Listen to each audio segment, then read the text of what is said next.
recently shared some data with our school leaders and staff about our economically disadvantaged youngsters, and I think it came as a shock to a lot of people. Number one, that we have that number of students and families who are struggling, and what their experience looks like in Guilderland.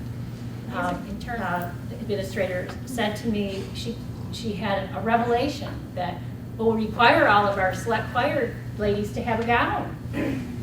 These are expensive. It never occurred that might be a problem for some students. I'm here mainly today. I wanted to share what we're already doing, but I'm looking for what else can we do. I feel like we're band-aiding a lot of it. Some of my students are hungry.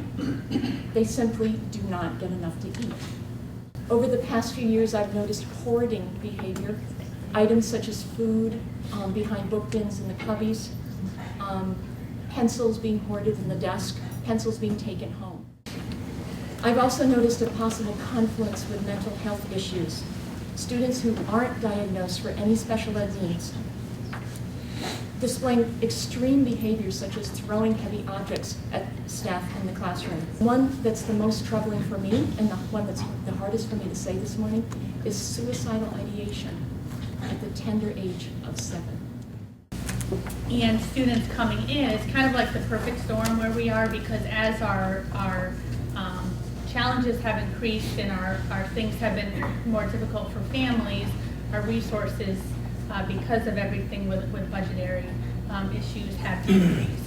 So because that was one of the things that was cut, our families who need to be in preschool the most have the least access to it because they can't provide transportation. One common element is that their families don't have a very successful experience of their own to relate to school.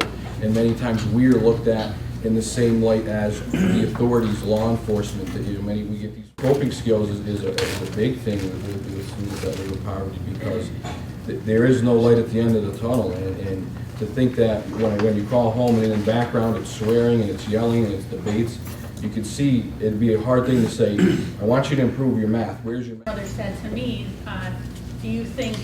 does she think that I want to live this way? Does she think that I wake up every morning and I want all my kids to be in a hotel?